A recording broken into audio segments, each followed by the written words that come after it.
2026 지방선거 후보자에게 듣다 김해 FM에서는 시민의 알 권리를 위해 특집방송 2026 지방선거 후보자에게 듣다를 진행하고 있습니다. 이 시간에는 경남과 김해의 발전과 비전 그리고 실행력을 직접 확인해보는 시간으로 김해의 미래를 책임질 김해 우리 하선영 도의원 후보를 모시고 지금 이야기 나눠보도록 하겠습니다. 네. 안녕하세요. 반갑습니다. 네. 하선영이라고 합니다. 네. 네. 아마 지역구에서는 되게 유명하신 분으로 알고 아유, 있는데 아니에요. 그래도 예전에 네 예전에 그래도 자기소개 부탁드리겠습니다. 예. 안녕하세요. 저는 8년 만에 다시 도의원에 도전한 하선영입니다. 제 지역구는 장류 2동 주촌 진례예요. 원래 예전에 도의원을 12년 전에 했을 때는 장류 1동 2동이었었거든요. 근데 이번에 이제 8년 만에 다시 보니까 좀 변경이 돼가지고 장류 2동도 너무 할 일이 많고 또 주촌도 또한 마찬가지로 너무 신도시가 돼가지고 맞아요. 예전에 장류처럼 일이 너무 할 일이 많아요. 또 진례는 진례대로 비엄산 터널이니 뭐니 이런 핵심 현안 사업들이 많아서 많은 일들을 하라고 저한테 이런 쪽으로 배치를 해준 것 같습니다. 예. 네.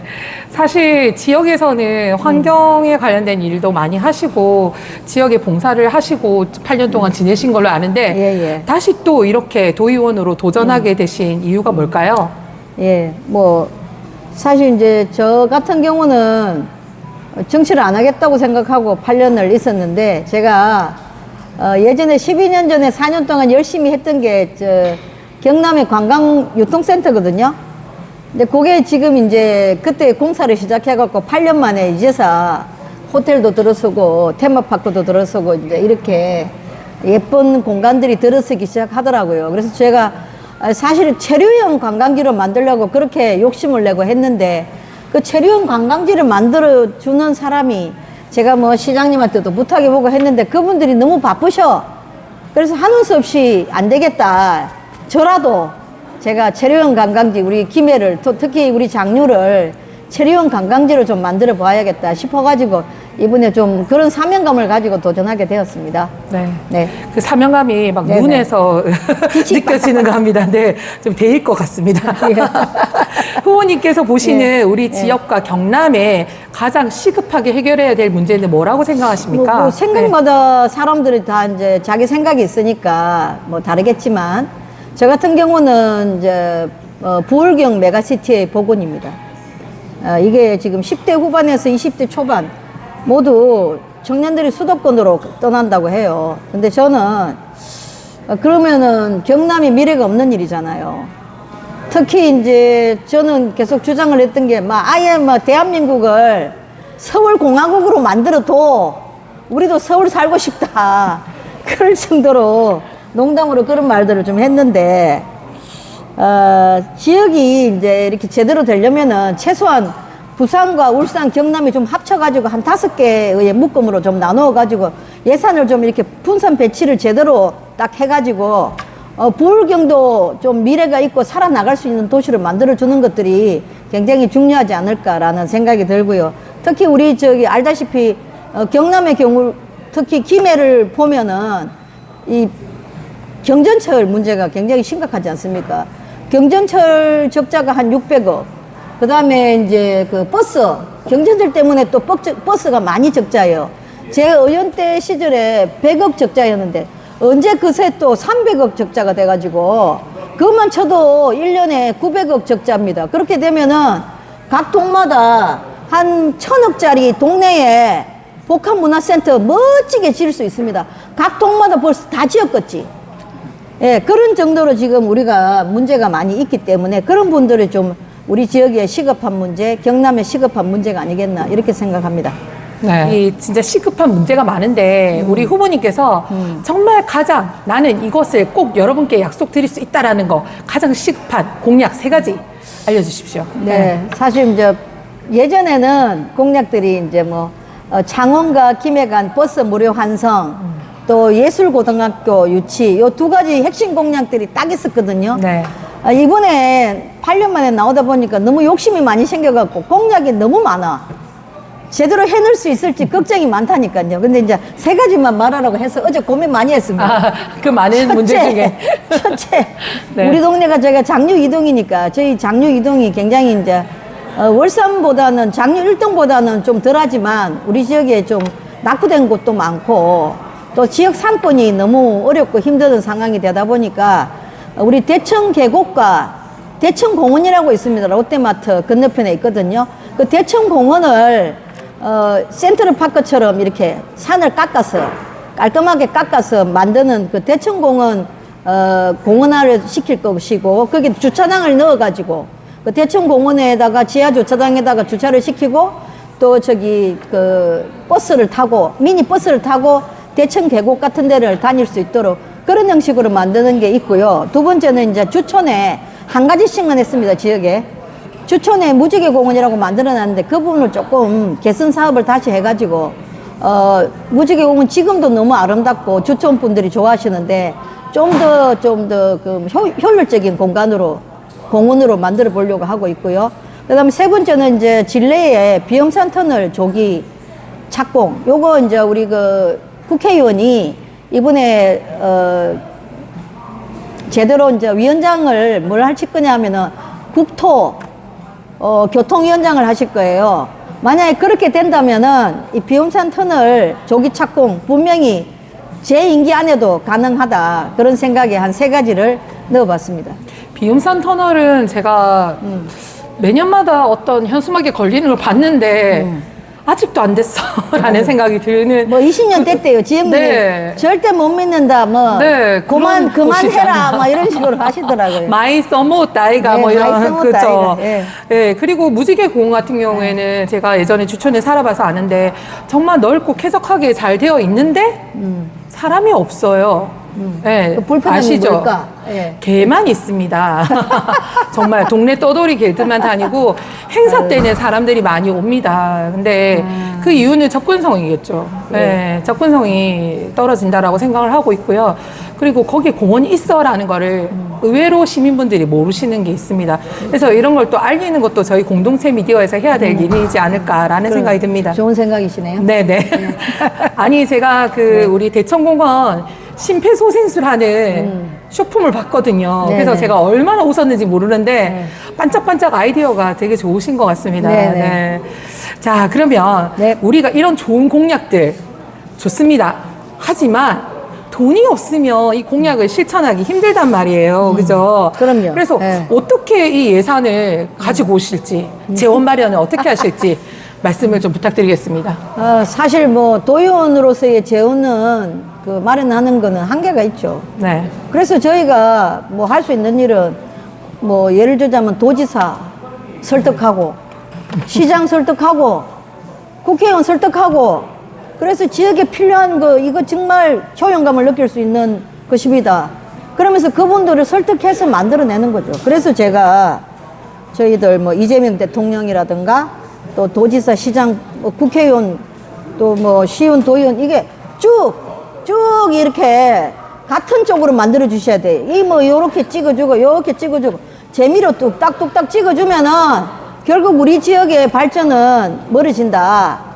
그런 말씀을 좀 드리고 싶습니다. 4년 동안 사실 저 같은 경우도 해야 할 일이 정말 산적해 있는데 하나씩 또박또박 착착 진행하도록 하겠습니다. 지금 말씀은 뭔가 하려고 하는데 혹시나 또 약간 색이 다르다는 이유로 좌절될까봐 지금 걱정해서 하시는 말씀 그런 같습니다. 것들이 실제로 현실 정치의 문제입니다. 근데 이제 유권자분들은 다양하게 이렇게 선택을 하시되 그분들이 이런 부분에 좀 연연해 하지 않고 좋은 정책은 좀 밀어주는 그런 분들이 당선이 됐으면 좋겠다라는 바람을 해봅니다. 이상주의적인 생각입니다. 네. 네, 교과서적인 얘기입니다. 네, 교과서적인. 네, 그러면 저희가 지금 아마 후보자님이 당황하셨을 거예요. 제가 점프를 하고 막 넘어가니까 이거 다음에 이거 물어봐야 되는데 왜 이거 안 묻지라고 생각하실 수 있는데 그런 경우 어디 있나요? 저희에게는 예. 돌발 질문이 있습니다. 네, 예. 그래서 이건 어디 유출된 적이 없고요. 지금 물어보세요. 뭐 녹화를 미리 하고 가신 분도 아마 서로 소통을 안 한 걸로 알고 있는데 제가 이제 질문을 드리자면 만약에 우리 후보자님이 네. 지금 엄청 바빠요. 네. 내가 지금 도정 활동이죠. 네. 도정 활동을 하느라고 엄청 바쁜데 네. 갑자기 약속도 안 한 민원인이 네. 다급하게 찾아온 거예요. 네네. 사무실에 찾아온 거예요. 나 지금 약속이 다 밀렸어요. 어허. 그리고 그 다음 만나야 될 사람들이 엄청 많아. 그런데 나는 어떻게 할 것인지. 뭐 저 같은 경우는 네. 그 민원인을 사실 굉장히 중요하게 생각해요. 민원인들이 뭐 어떤 분들은 뭐 여러분들이 있어요. 민원인들이 뭐 자기 것만 고집하는 분들도 계시고 하는데 저는 이제 민원인들의 이야기를 들으면 아 어떤 조례를 이게 정말 지역민들한테 이런 것이 불편하구나. 그래서 이분들한테 맞춰서 어떤 조례를 생각할 수도 있고요. 이분들에 맞춰서 어떤 정책이 만들어질 수도 있고 그런 거 아니겠어요? 저한테는 사실 민원인들이 그 어떤 어정 활동에서 그 어떤 것보다 우선한다라고 말씀드리고 싶네요. 근데 이제 만약에 예를 들어서 도정 질문을 하려고 이제 준비를 해가지고 딱 설라 하는데 민원인 전화가 온다. 그러면은 일단은 민원인한테 조금만 기다리세요. 제가 요거 마치고 하겠습니다 하고 민원인한테 직접 전화를 하는 경우. 그래야 되지 않을까요? 네. 그 민원인의 조금 기다리시라고 이야기를 그쵸, 해야 요구사항을 되겠죠. 놓치진 예, 예, 않겠다라는 예, 예, 거죠. 예. 예, 알겠습니다. 그래야 되는 거 아니겠습니까? 아니, 우리 후보자님 자꾸 지금 방송 중간중간에 자꾸 이렇게 만지시는데요. 만지면 안 되나? 설레이네요. 그러니까 제가 볼 때는 네. 이렇게 이제 민원인들을 대할 때 지역인들하고 만날 때 이렇게 스킨십을 좀 자주 하시는 것 같아요. 아, 네네. 친밀하게 다가가고 네. 지금 말씀하시는 게 전 참 여전하시다라는 제가 호칭이 단장님이잖아요. 네네. 제로페이 단장님 제로페이 했을 단장. 때 저는 처음 뵙기 때문에 네, 단장님이라고 하는데 네. 이렇게 사람들을 보면 이렇게 스킨십도 잘하시고 네. 그렇게 친근하게 다가가는 옆집 누나 같은 그런 이미지가 좀 있으신 게 강점인 것 같습니다. 나중에 또 이 부분에 대해서 또 여쭤볼 겁니다. 네. 또 돌발 질문이 또 있습니다. 돌발 질문 많네요. 네. 자, 우리가 도에서 이제 도의원이 네. 당선이 되셨어요. 네. 그런데 당에서는 그거 반대해라 이렇게 얘기를 하고 지역민들은 동의하세요 의원님 제발 동의해 주세요 우리 필요해요 라는 그런 문제가 생겼단 말이에요. 그래서 이제 버튼을 누르셔야 될 때 어떤 소신을 가지고 있는지를 좀 듣고 싶습니다. 그래요. 저는 뭐 실제로 지역민들한테 우선합니다. 그랬기 때문에 어찌 보면 지금 민주당에 와 있습니다. 예전에 무상급식도 실제로 다른 모든 사람들이 홍준표 그때 당시에 도지사가 무상급식을 없애려고 했고 또 저는 그때 당시에 새누리당이었지만 무상급식을 찬성했고 지역민들의 이야기를 귀를 기울여서 그것에 우선하는 일을 해왔다. 그건 저는 시의원, 도의원 정도는 지역민들에게 더 우선해야지 정파에 휘둘리면 안 된다는 게 제 나름대로의 소신이고 그것 때문에 정치를 못하게 된다면 뭐 어쩔 수가 없는 거잖아요. 어찌 보면 저는 그것 때문에 정치를 8년 동안 못하고 뭐 소상공인연합회 제로페이 단장이라든가 환경단체로서 정치 안에서 했던 것처럼 정치 바깥에서도 그런 역할을 해왔다고 생각합니다. 네. 네. 가끔 글도 쓰시잖아요. 지금은 까먹었어요. 네.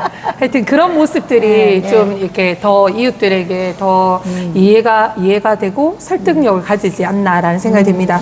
그런데 이건 제가 드리는 칭찬이고요. 네. 자, 후보자님이 생각할 때 나는 다른 후보자들과 비교해서 나의 강점은 이런 것이다. 나는 이런 차별성을 가지고 있다라는 게 있으시면 꼭 정치인으로서가 아니라 인간 하선영은 이렇다라는 그런 얘기를 좀 시간이 많으니까 좀 길게 하셔도 됩니다. 네, 자랑 좀 해주세요. 일단 제가 이제 소통과 친화력이 제 장점인 것 같아요. 근데 이제 차별점이라는 게 뭐, 아까 뭐, 우리 지금 같이 수행하는 분은 제가 이제 이런 차별점이 있다라고 하시는데, 제가 이제 사실 시의원을 2번 했고, 또 이제 도의원을 또 1번 하고, 이번에 다시 나오지 않습니까? 그래서 그다음에 또 이제 제로페이 단장이나 또 환경단체에서 일하는 게 한 20년 되거든요. 이게 다른 사람보다 더한 저만의 뭐 정치 밖에서나 안에서나 저만이 가지고 있는 좀 특별한 뭐 능력이라고 생각하고 그것이 그 경험이 저한테는 그 능력으로 발휘될 수 있다고 생각하고 하나를 선택을 하고 이것이 지역민들한테 꼭 필요한 일이다 라고 생각하면은 미친 듯이 돌진해서 그 일을 모든 사람을 동원해서 완성시키려고 노력합니다. 그것이 지역민들에 대한 사명으로, 지역민들에 대한 사명감을 가지고 있는 것이 제가 좀 차별적인 그런 부분이 아닐까 그렇게 생각해 보는 거죠.